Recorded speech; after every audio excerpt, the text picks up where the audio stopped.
Olá, seja bem-vindo a mais um Universiência, o primeiro programa de TV e internet produzido por meio da colaboração entre emissoras, universidades públicas e institutos federais do Nordeste. Veja agora as pesquisas científicas que vamos conhecer hoje. Um olhar científico sobre as criptomoedas no mundo econômico de hoje. Pesquisadores da Universidade Federal do Rio Grande do Norte buscam método para aperfeiçoar o aprendizado da matemática. Professores do Instituto Federal do Maranhão desenvolvem projeto para formar novos pesquisadores na área de cosmologia.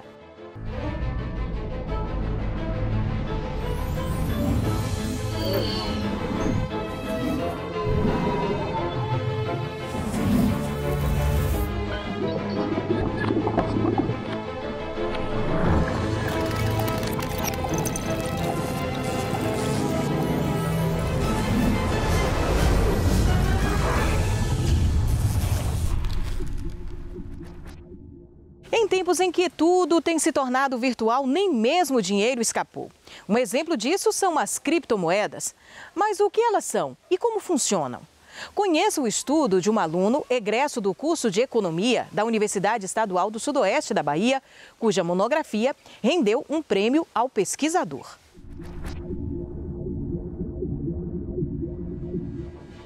As criptomoedas, elas são uma nova categoria monetária. Ela surgiu ali por volta de 2009, logo após a crise econômica global, né? E elas surgem como um novo paradigma monetário, uma nova proposta. Elas têm esse nome, criptomoedas, porque elas são moedas totalmente digitais, né? E baseadas em criptografia. Mas sua característica mais marcante, eu diria, serem descentralizadas, por elas serem descentralizadas. Então, elas, diferente das moedas convencionais, né, as moedas fiduciárias, que são emitidas pelo Estado, elas não possuem nenhuma instituição central que controla, né, tanto seus fluxos como sua emissão. Então, o controle, na verdade, assim, a gerência do sistema das criptomoedas é feita pelos próprios participantes, né, que utilizam ali internet e capacidade computacional, né, energia elétrica, enfim, para poderem fiscalizar, digamos assim, que são os mineradores, né, eles podem fiscalizar o sistema e a partir disso gerar novas unidades. Desde o seu lançamento, né, em 2009, ainda não houve nenhuma fraude dentro desse sistema.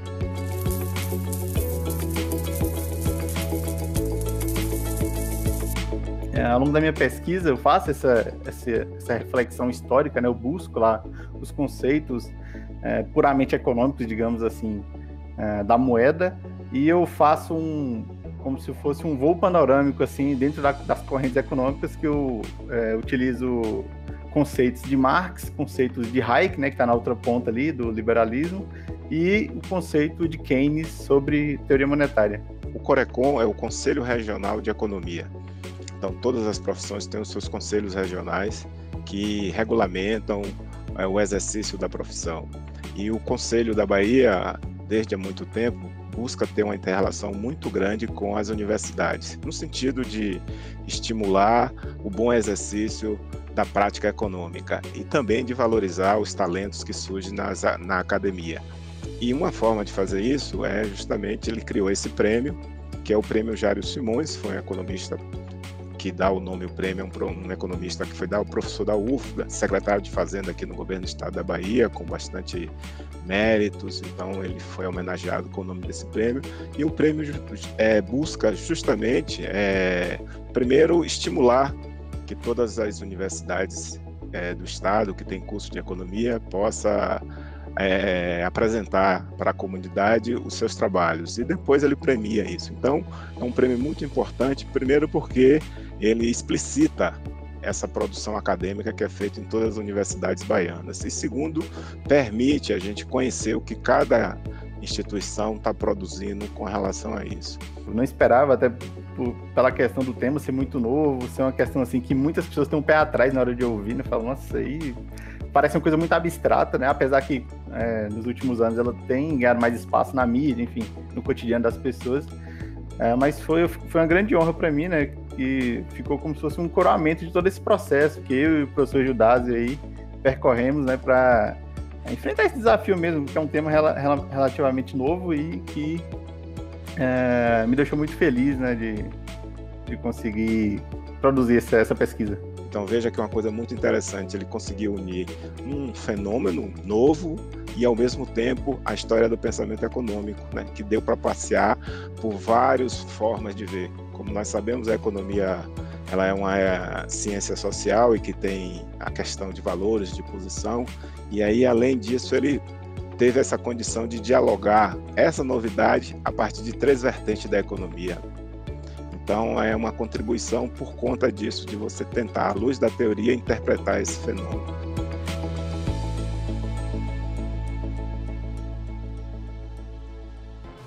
Depois do intervalo, pesquisadores da Universidade Federal do Rio Grande do Norte desenvolvem método que auxilia no ensino da matemática. A gente volta já já.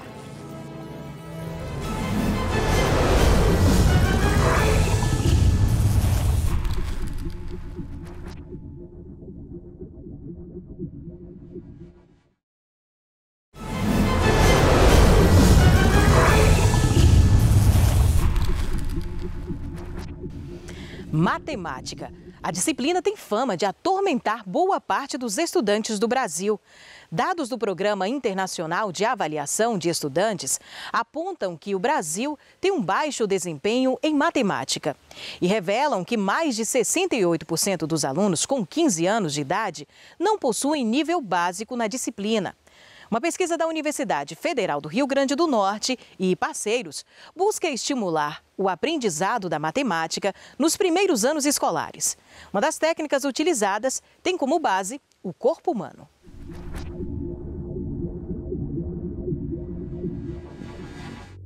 Hoje o Brasil ele tem um grande desafio, né, do ponto de vista educacional, e na matemática um desafio maior ainda. Os resultados do Brasil, seja nos instrumentos de avaliação nacional, seja nos instrumentos internacionais, o rendimento das crianças e dos adolescentes brasileiros é muito inferior ao que é esperado. Essa articulação entre neurociências e educação, ela vem sendo feita paulatinamente, né?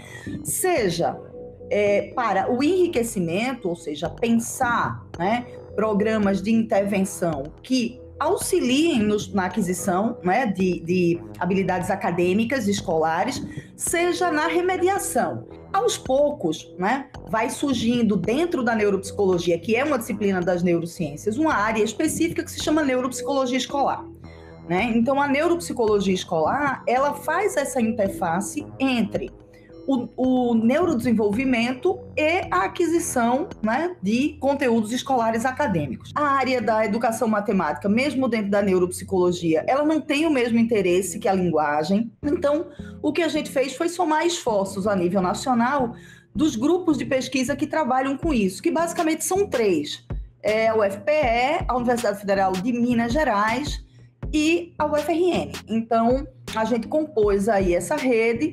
Começamos a chamar também outros pesquisadores de outras universidades brasileiras, como é o caso da Universidade Federal do Estado de São Paulo, né, a Unifesp, a Escola Baiana de Medicina e Saúde Pública. Então, a gente foi agregando um pouco e a parceria internacional, tanto da Alemanha quanto do Reino Unido. Então, é dentro dessa rede hoje que a gente vem desenvolvendo os projetos de pesquisa. Então, na educação matemática, o que se sabe é que a construção da noção de número, ela é essencial lá nos anos iniciais. Então, todo o nosso trabalho está exatamente em desenvolver e estimular esses precursores nos anos iniciais mesmo. Anos iniciais que a gente fala é educação infantil, né? A educação infantil e os 2 primeiros anos do ensino fundamental, que é justamente para estar trabalhando essas habilidades mais básicas, que são habilidades cognitivas e que vão dar sustentação para a aquisição de conteúdos escolares. Na matemática, o que a gente tem feito é partir da articulação entre 2 áreas teóricas, né, que usam o corpo como ferramenta de mediação. Então, assim, usam o corpo como auxiliar na construção, né, dessa noção de número, que, por sua vez, a gente sabe que é um precursor importante, né, para os anos iniciais, para entender lá na frente o que é uma soma, o que é uma subtração, o que é uma multiplicação, entender fração. Então, a noção de número é a noção básica. A gente já fez pesquisas aqui com escola pública, né? Com salas usando essa metodologia, que é uma metodologia alemã, e não utilizando, né? E a comparação entre os grupos mostra uma diferença significativa muito considerável mais para frente. Então, as crianças que fazem essa atividade formativa, né, que tem toda uma série de atividades bastante lúdicas e que a gente incorpora essas atividades ao dia a dia da escola, né, são crianças que mais lá na frente vão ter um rendimento em matemática significativamente superior àquelas crianças que não passaram por essa formação, né? E uma coisa que para nós foi muito importante é que o desempenho dessas crianças da escola pública, né, que fizeram esse trabalho durante um ano, quando comparados com a da escola particular, essa diferença deixa de existir. Então, a gente tem um protocolo que foi desenvolvido em parceria Brasil e Alemanha, né? É um protocolo muito lúdico, porque é uma historinha, na verdade, é um livrinho, né? Um livrinho de um extraterrestre que vem ao planeta Terra e ele não tem as mãozinhas. Então a criança é convidada a fazer uma série de atividades de forma muito lúdica, com brinquedos, com objetos concretos, né? Então ela vai fazendo essas atividades para ir ajudando o extraterrestre, né, a resolver os problemas que ele vai enfrentando. O que a gente sempre fala é que a universidade produz muito conhecimento, né? Mas há uma transposição aí que precisa ser feita com muita eficiência, que é esse conhecimento que é produzido na universidade ser transferido para os professores e depois dos professores chegar no chão da sala de aula, ou seja, que esse conhecimento se transforme, né, em didática. Esse é um grande desafio para nós, né? Ou seja, essa capacitação docente, mas uma capacitação que o professor participe da construção do conhecimento que está sendo produzido, que aquele conhecimento faça sentido para ele e que ele fique, né, com esse conhecimento como possibilidade de mudança de sua prática.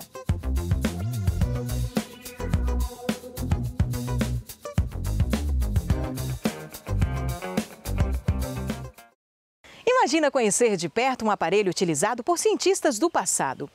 Um telescópio do século XVII ou um motor elétrico do século XX.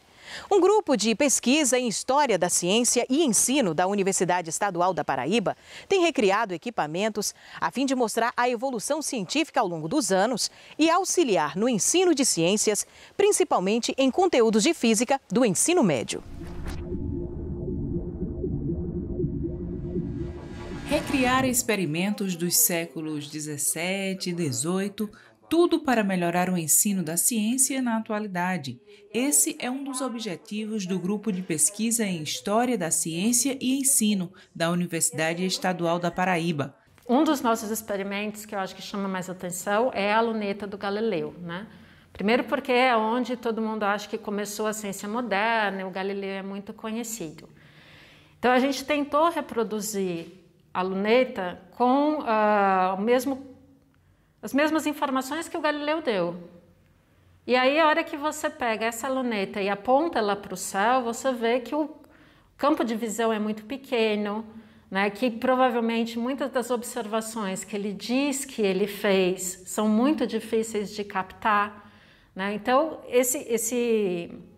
nesse processo de tentar reproduzir o que o cientista fez, é que você vê que o cientista ele não é um gênio, né? Ele está dentro de um contexto, ele tem intenções quando ele faz aquele experimento, e aí você acaba aprendendo o processo todo da ciência. Essa é uma das linhas de trabalho do grupo, né? Em que a gente tenta, a partir dos relatos, das descrições, dos relatórios dos estudiosos, filósofos, os cientistas, reproduzir o experimento que ele fez e, de alguma forma, reproduzir o problema que ele tinha que resolver, né?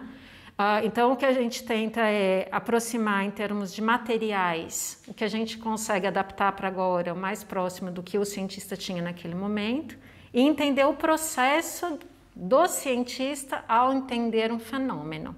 porque muitas vezes o cientista ele não relata no trabalho dele os problemas que ele teve, ele só relata o que ele conseguiu. E, de alguma forma, se aproximar mais das dúvidas que um aluno tem na hora que ele vai ter contato com esse mesmo tipo de conhecimento, né? Porque, a princípio, o cientista está no mesmo nível de dificuldade do aluno, que ele não viu aquilo ainda, ele não entende como funciona. Então, como que ele processa esse conhecimento sobre o fenômeno? Como que ele vai tentar medir coisas e adquirir conhecimento sobre aquilo? E aí o aluno faria esse mesmo processo de adquirir conhecimento sobre aquele fenômeno. Através do projeto é possível viajar no tempo e na história da ciência, conhecendo vários fenômenos na prática. Então, a gente tem muito cuidado em trazer o aspecto histórico e as dificuldades que houve na época. Ou seja, dificuldades econômicas, políticas da época, entendendo como esse experimento se deu na época, resgatando justamente as dificuldades do tempo histórico, trazendo para a realidade dos alunos atualmente, e a importância que isso foi para a sociedade e a humanidade em si, fazendo com que os alunos entendam como é o processo de construção desses experimentos. Vários experimentos eles seguem uma cronologia do desenvolvimento da ciência. A gente tem a luneta do Galileu, que seria esse começo no século XVII da ciência moderna, e também o versório do Gilbert, que são os primeiros experimentos com eletrostática e com a questão de atração e repulsão magnética e elétrica. Depois a gente tem o experimento do pêndulo, que é o experimento que vai aparecer muito no livro do Newton, ainda século XVII, e vários experimentos envolvendo eletrostática e depois eletrodinâmica, porque você vai desde as primeiras ideias da descarga elétrica, depois você consegue guardar a energia e tem a garrafa de Leyden, depois você consegue carregar essa garrafa de Leyden com um eletroforo, e aí faz a pilha de volta, que é um grande destaque na história da ciência, porque a partir da pilha de volta você consegue produzir eletricidade durante um tempo maior e aí chegar nos aparelhos eletromagnéticos, eletrodinâmicos e por aí vai. Então é o seguinte, essa bobina aqui a gente criou mais voltada para, ou seja, a apresentação no ensino médio. É uma bobina segura, ou seja, a gente tem uma tensão aqui que parece ser alta, né, 17.000 volts. Mas, na verdade, a corrente dela é quase nada. Então, é uma bobina para que os alunos interajam com ela e possam ver o efeito, ou seja, pegar aí 17.000 volts sem sofrer nenhum dano. Um dos pressupostos nossos é de que você levar só o texto da história não resolve, levar só o experimento também não resolve, né? E aí, esses equipamentos, eles às vezes são utilizados como cenário em vídeos que a gente faz para contar a parte histórica. Também usa em peças teatrais, que aí é outro professor, o professor Alessandro. Então ele se baseia nas narrativas históricas que a gente escreve, usa os equipamentos que a gente tem e monta peças teatrais em que os alunos da licenciatura são os atores. Leva isso para as escolas. A gente teve também teatro de fantoche, contando a história do Galileu e a briga com a igreja e tudo isso, né, junto com o pano de fundo de conhecer a astronomia, juntando a história, né, e os equipamentos. A ideia do projeto é garantir uma melhor capacitação dos professores para que eles promovam o aprendizado efetivo nos alunos. O licenciando, ele é que vai tentar reproduzir o experimento. Então, ele tenta reproduzir e aí ele já pensa naquilo como uma atividade de sala de aula. Então, ele já pensa que material que ele está usando aqui, se ele pode fazer isso em grande escala para um aluno, se ele pode fazer aquilo de uma forma mais rápida, porque você tem que levar em consideração o tempo didático. E daqui a pouco, professores do Instituto Federal do Maranhão motivam estudantes na pesquisa da cosmologia. É depois do intervalo, a gente volta já já.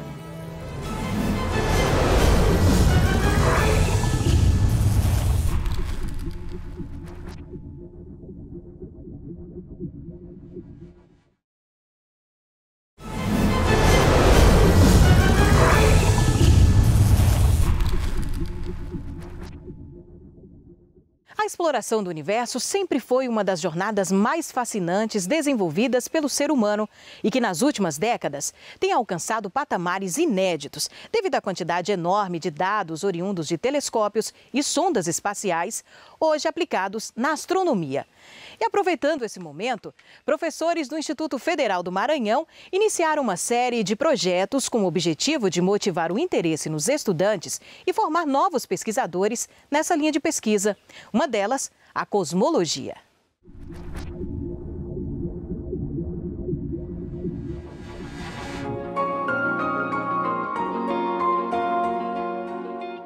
A cosmologia é a área da astronomia, ou também da física, porque ela está na interface entre as duas áreas, física e cosmologia, é a área da ciência que busca compreender como o universo evolui.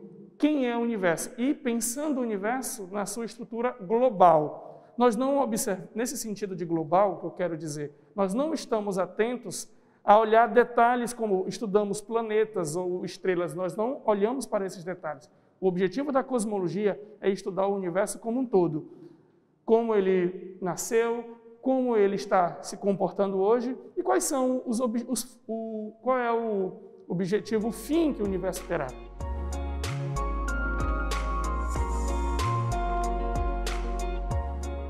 Com o intuito de formar novos pesquisadores, nós desenvolvemos aqui no IFMA diversos projetos que visam formar novos estudantes, novos alunos, trazê-los para a área da astronomia. Por quê? Muitos se interessam pela astronomia e geralmente a visão que se tem da astronomia é aquela do telescópio, aquela de olhar para o céu. Na minha área, na área da cosmologia, nós olhamos para o computador, nós olhamos para os dados.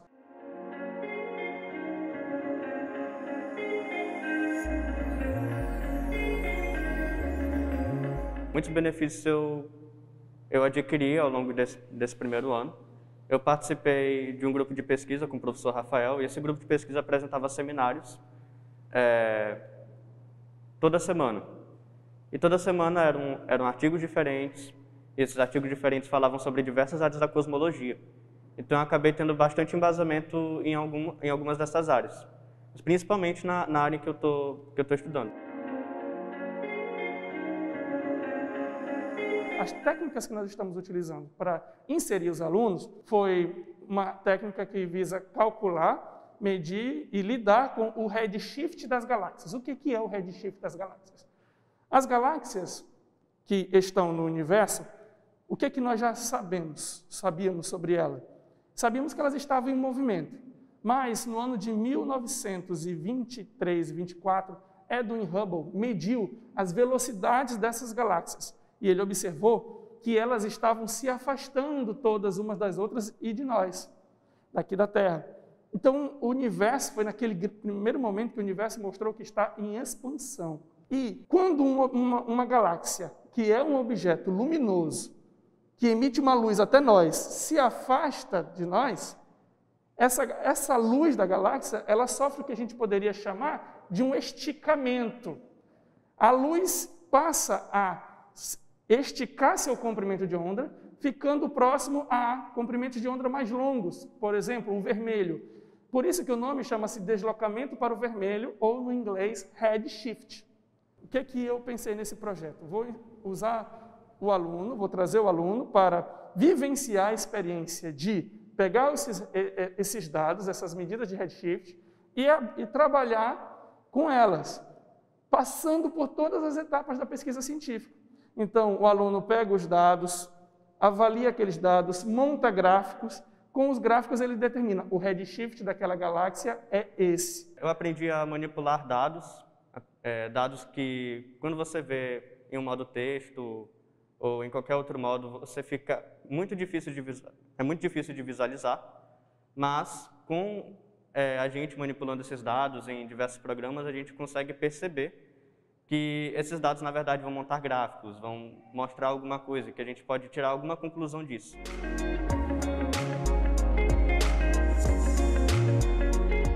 Há, no momento, o nascimento e o crescimento de um novo grupo de alunos, de estudantes interessados nessa área, que é uma área que gera muito interesse naturalmente, mas que agora eles estão descobrindo como é pôr a mão na massa, como é compreender o assunto. A partir desse projeto de iniciação científica, eu pude perceber quais são as minhas afinidades, para onde eu devo ir e qual curso fazer, qual curso superior.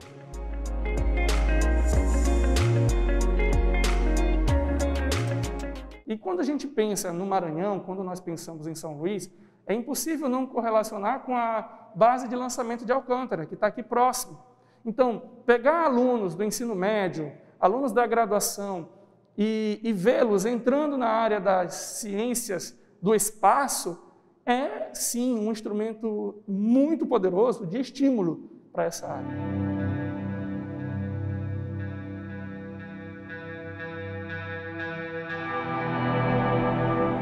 E com esta pesquisa, nós encerramos o Universiência de hoje. Na próxima edição, voltamos com mais pesquisa científica do Nordeste para você.